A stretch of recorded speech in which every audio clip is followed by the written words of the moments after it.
Hey guys, you're watching Python tutorials on my YouTube channel, Python for Microscopists. In the last tutorial, I talked about what regression is and what binary classification, multi-class classification, and multi-label classifications are, and promised to actually provide you individual videos on these topics. And here is the first one of that series. And this one's about regression using neural networks. Very shallow neural networks, but still neural networks using the dense layers. Okay, and I'm going to stick with Keras library for this. And what fun is just doing this in neural networks and not comparing this with other models that we are familiar with, like linear regression, decision tree, and random forest. So we're going to go ahead and do that, okay? So, and for this, the data set I'm going to use is the Boston housing data set. Again, if you're not familiar with that data set, this is basically a CSV file, okay? And let me show you a CSV file, but not comma separated. This is space separated, okay? The file that I have. So instead of comma, let's actually add a flag for space, but otherwise this should have about 14 columns. And each column, unfortunately, they are not labeled here, but I have a separate document that actually tells us what the labels are. So first column is per capita crime rate by town. So obviously you can imagine that the housing prices are very much dependent on the crime rate, but how much of that is dependent we don't know, but we'll see if we can model those. Now there are a whole bunch of other I don't even know why they have this nitric oxide concentration per part 10 million. I didn't even ask that question when I was purchasing my house, so apparently that's a factor. Average number of rooms obviously makes sense, but if you look at the last value here, MEDV, it says median value of owner occupied homes in 1000s. That's nothing but price of the house, okay?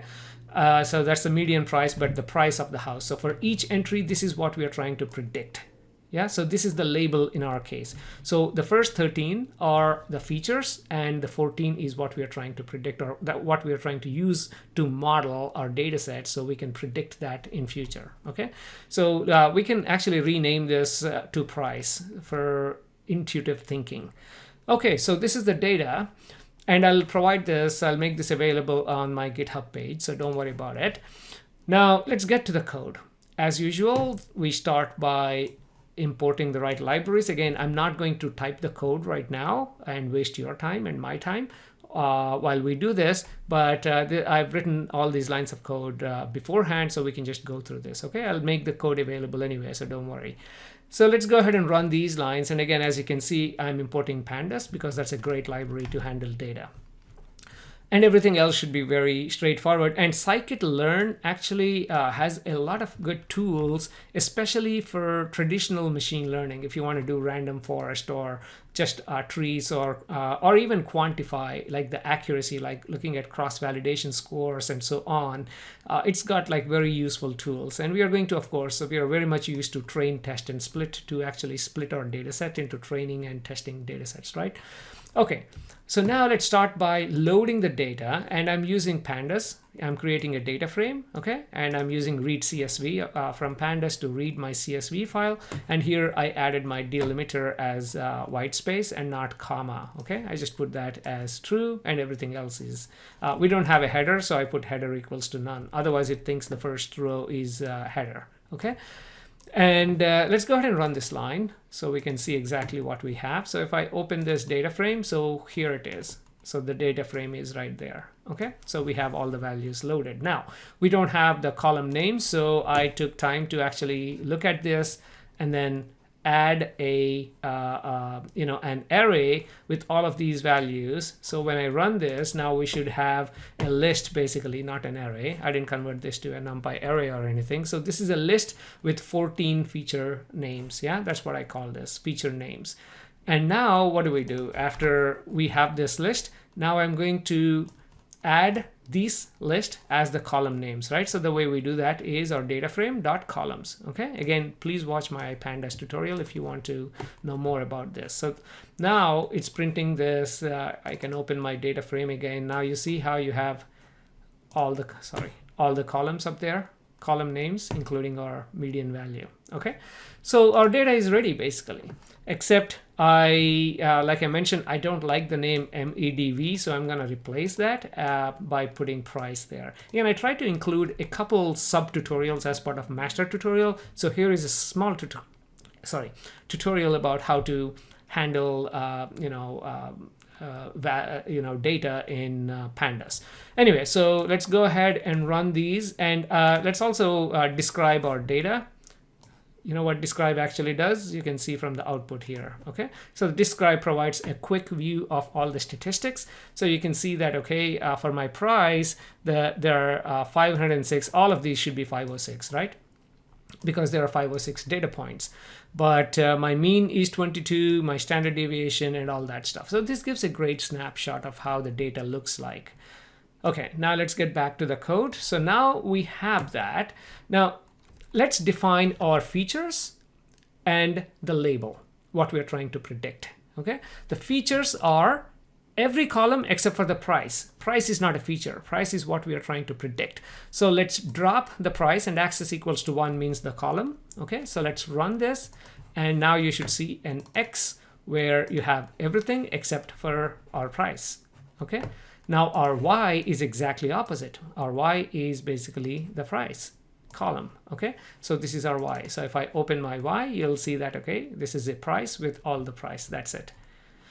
If you think about this in a methodical way, this is as easy as it can get. Okay, so the next step is, again, remember we imported the train test split. So I'm going to split our data set into the training and testing for X, training and testing for Y, and the inputs are obviously X and Y.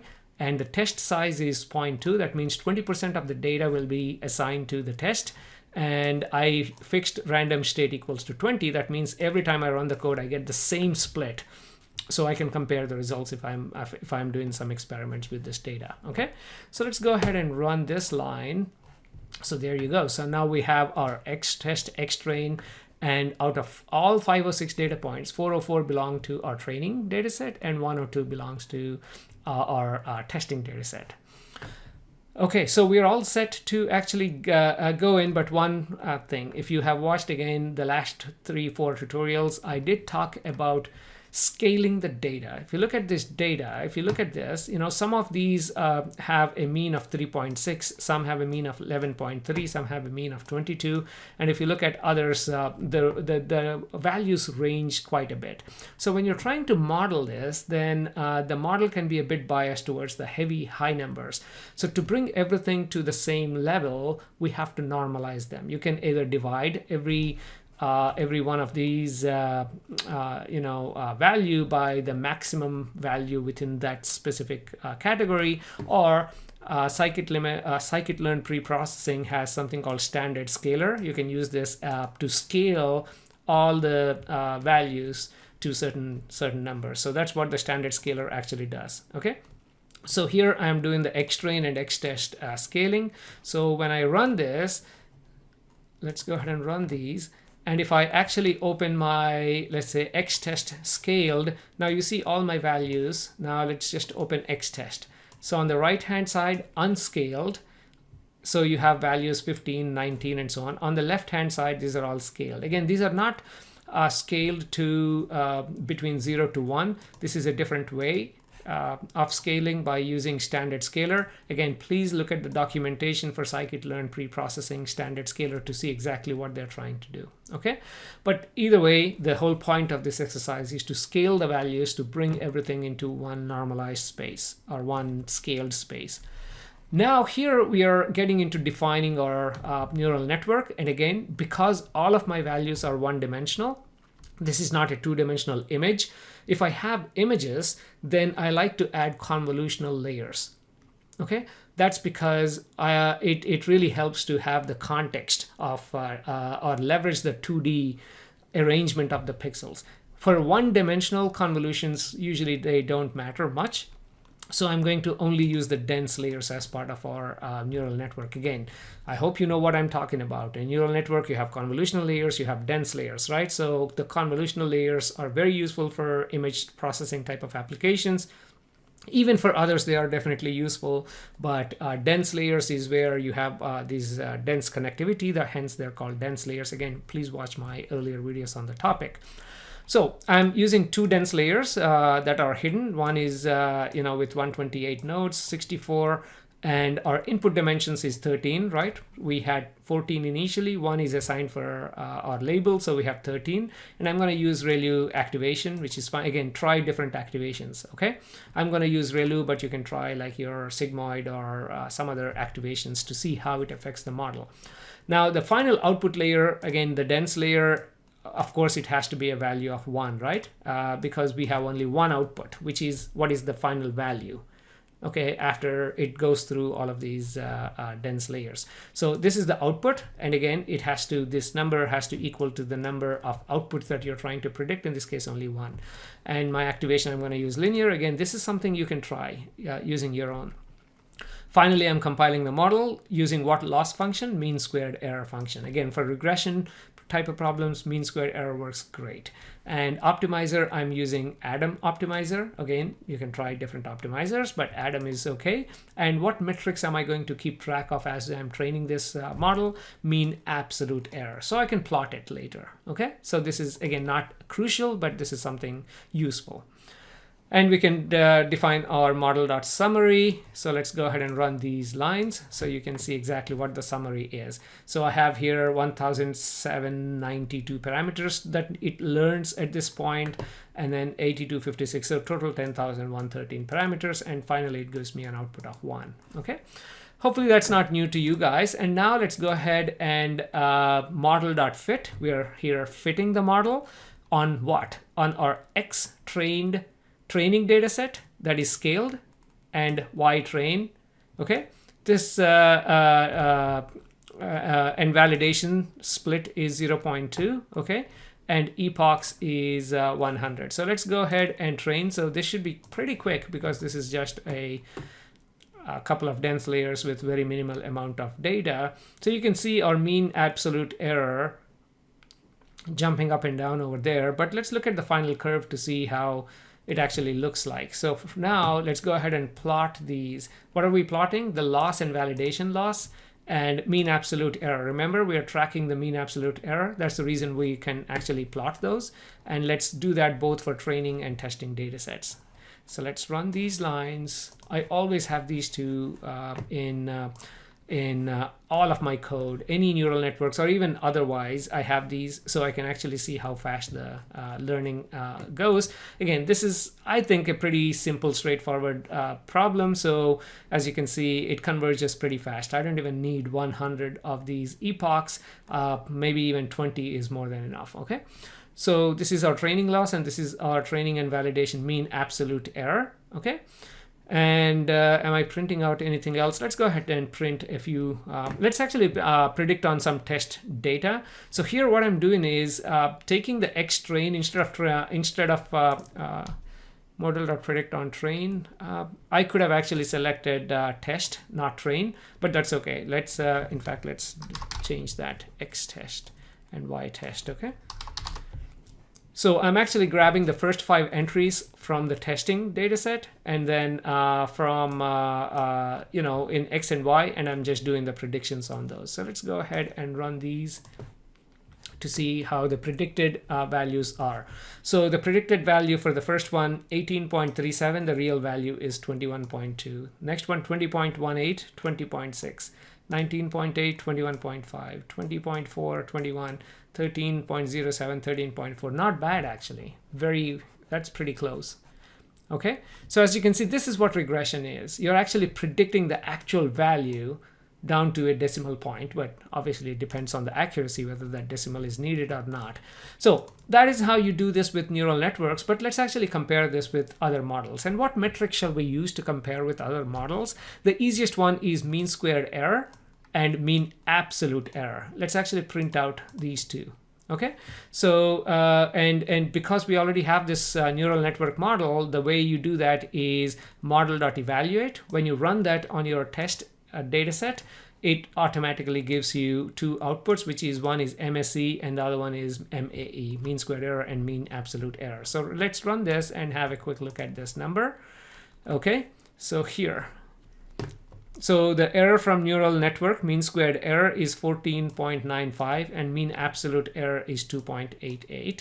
Okay, now let's see how linear regression compares to this. Okay, is the error higher or lower? Okay, I don't know what to do with these numbers. Well, you can compare with the original values and all that, but let's compare against other models. Now for linear regression, again, I hope you looked at my tutorial about linear regression. This is very simple again. First, I'm actually importing all the libraries I need. I'm going to do decision tree later on, so I imported that. I'm also going to import linear model from scikit-learn, and from the metrics, I'm importing mean squared error and mean absolute error because these are the two that we need to calculate. Okay, so now let's create some space here. Okay, linear regression. So the way you do that is create a model instance, right? Linear model dot linear regression, and then fit that model onto your train scaled data, and then y-train, right? This is exactly what we have done for neural networks, except here our model is linear regression and not neural networks. And once it's there, we are going to do our prediction on X test. Let me make sure. I tend to confuse or mix test and train. But okay, this seems to be good. Then we are predicting all the y values on our test scaled data set. Did we do test scaled here? Yeah. And then we are calculating mean squared error and mean absolute error. So that should do. Let's go ahead and run this. Linear model is not defined. Of course it's not, because I haven't executed those lines of code. Okay, so here my mean squared error is 16.49, mean absolute error is 3.05. What did we have from neural networks?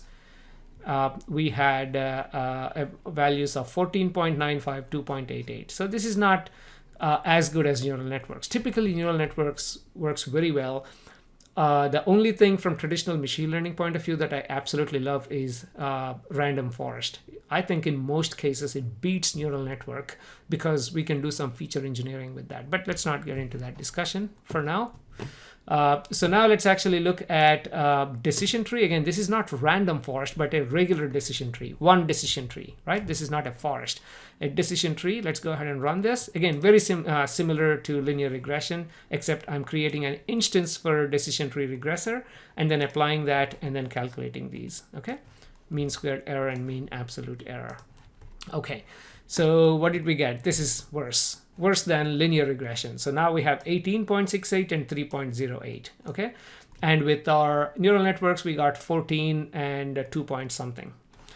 So now let's get down to random forest. I love random forest, like I said. Let's actually give 10 estimators, which means it's actually doing 10 trees, let's say, okay? So let's go ahead and print out. Again, I'm creating this random, by the way, random forest has two things. Scikit-learn has two variations of random forest. One's called random forest regressor, which is useful for this type of application. The other one is called random forest classifier, obviously used for classification. So I'm going to use regressor here, and I'm going to, everything else is self-explanatory, exactly what I've done before, okay? So let's go ahead and run this to have a look at the output. So this is not great. I mean, it's better than using decision trees. You see, 15.21, 2.57. Also better than linear regression, but it's not better than our neural networks, where we got 14.95 and 2.88. 14.95, 2.88. Yeah, slightly better in terms of mean absolute error, but let's do the trick of adding more trees. 30. By the way, if you add even more, then it gets worse. Okay, so there seems to be a balance, but let's actually change this to 30 trees and then see if it gets better. There you go. You see how you got 12.25, 2.38. So that's why I absolutely love random forest for most of these type of regression problems and also classification, if you can engineer your features. Okay, but meaning in this example, we already have our features. Okay, so this can be a great way. Now, one other thing that's also useful when it comes to random forest is it can actually give you feature ranking. Again, I'm not going to go through this code. You can go through it yourself when you find it on GitHub. But when I print it out, it tells you which of these parameters, which of these features contributed the most towards the decision. which is absolutely, this is what I do not like about neural networks and deep learning. It's very difficult to understand why it worked. Yeah, it works, but it's difficult to understand why it worked. With random forest, it tells you why it worked. It's like, hey, it worked because the weight for L stat, whatever that is, and RM is between these two, they seem to be the biggest decision makers. So what is L stat and RM? L stat and RM. L stat is percent lower status of the population. So obviously, if you have lower status of population, the pricing is lower, which is obviously understandable, right? And you have these poor neighborhoods and rich neighborhoods, so it kind of makes sense. And the other one I totally forgot. Sorry. RM stands for average number of rooms per dwelling. Of course, if you have more rooms, the house is going to be more expensive. This is this is the beauty of random forest. Again, I don't want to make this video a random forest evangelical messaging video, but you can see why I prefer that over deep learning for most of the time.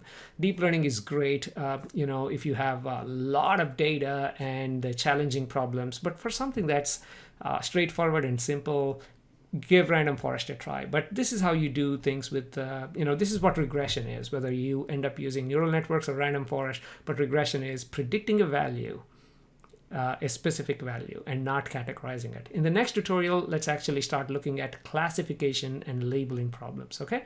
So thank you very much. And again, as usual, I hope you liked this video, and hopefully you watched this in its entirety. If there are any boring parts, let me know if I talk too much, so I can kind of make these videos better for you guys. So anyway, please go ahead and subscribe them, and thank you very much for your attention.